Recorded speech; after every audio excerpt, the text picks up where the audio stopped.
thanks to the Solar Bears having us out here at the Amway Center. Tonight, Game 6 of their series against Cincinnati in the ECHL playoffs. Got a win to force a Game 7. Scott Tanski joins us. How many Twitter followers you got, do you know? I don't know. I think probably about 1,500. 1325. Wishful thinking. Understand I like that. to round up. Last tweet 23 hours ago, Operation Pack the Amway. Game 6 tomorrow. We need you, seventh man. Your coach wouldn't guarantee a win. You're going to guarantee a win, though, right? I've never been much of a guarantee guy. But that's a tough. Not much of the Marc Messier type. Yeah. Didn't go well the games here, but why are you guys back here now for Game 6? We just battled as a team. I mean, the backs were against the wall, and we just we left everything out on the ice, and we had even Game 3 against them. They got a little break there at the end, and we thought we had a good chance of winning that one too. It was very tight. So the 3 games down there, we thought we had a chance of winning. We came out with 2, and they were battles. They were playoff hockey. They were low scoring, grinding right to the end, and we just did what we had to do to bring it back here, and now anything can happen. Tansky just got 15 hockey cliches in that 1-minute answer right there. It's fantastic. What is a locker room like after a third period going to overtime? There's a lot of focus. We're all just focused. Everyone's just kind of focusing on what they have to do as an individual, what things they have to do on the ice, and not a lot of chatter. Everyone knows that it could be the end at any moment. Any mistake is very crucial, so everyone's really focused on their game. Does the game change much in an overtime period? I think you just try and simplify it. I think, a lot of the offense, in our league, even in the AHL and the NHL, comes from turnovers. So if you simplify your game, you limit your turnovers, you get pucks in, then hopefully you can limit the other team's chances, and that's what we try to do in the overtime there. I was talking to Vince before. You were sitting over there, probably heard a piece of it. Trust in this league is different than NHL trust because of roster turnover. You're one of the guys that's been here most of this season. You had to trust a goalie that got off a plane to play. What is that like? Because it's different. You and I were just talking about NHL playoffs before. You get an occasional late addition to roster, but most of those guys have been there for a year. What is it like at this level where he's starting tonight in goal? And, hi, here's my name is so-and-so. Yeah, it's definitely different.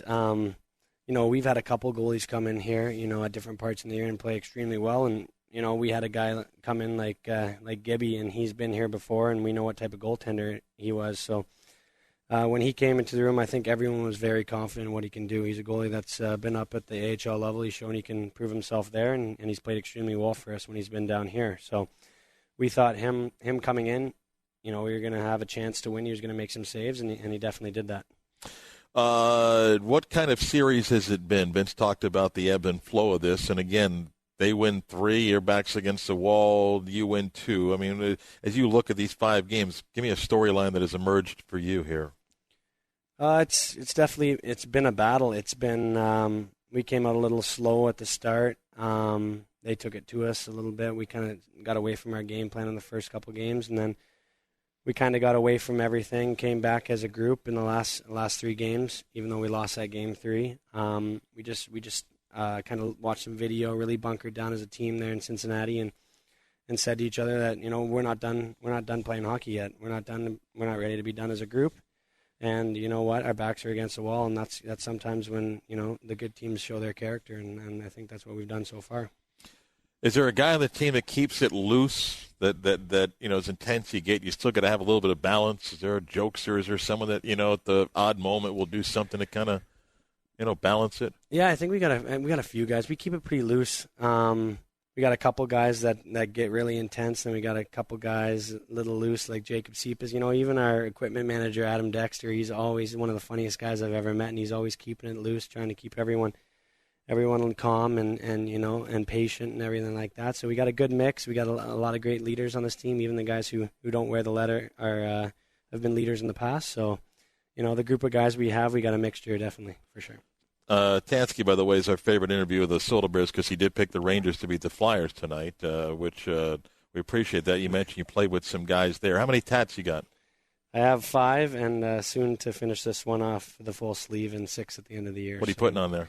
I'm just continuing it with all the koi fish and everything down here, and then on the other side I'll finish that off. But same guy?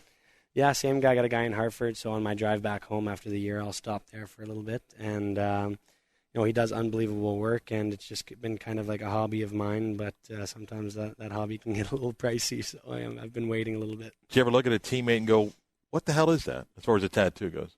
Yeah, we got a couple, but we actually have a couple really good ones. Ian Slater. No, I don't want that. I mean, who's got the worst tattoo in the team? I can't say. That's too bad. Please tell me what it is. We got one guy with his last name on his back. But across the top of his back, that's always a good one that people get, and I like to give him the gears for that. Yeah. Wow. I'm not going to give the name though, so we'll spare him. But wow, we got a couple. I got to give props out to Ian Slater. He's got the full sleeve on the left side. It's unbelievable work. He's got a lot of tattoos. Have you ever been part of a post-game victory group that someone said, "Let's go get a tattoo"? You know what? I've never been a part of that, but if we win the Kelly Cup, I'll be the first one to make that suggestion. Yeah. That's for sure. Yeah, I think a lot of guys will follow me in on that one. Is it going to be Game 7 tomorrow? Definitely. All right. Hey, Scott, thanks. Appreciate it very much. Best of luck tonight. Thank you very much.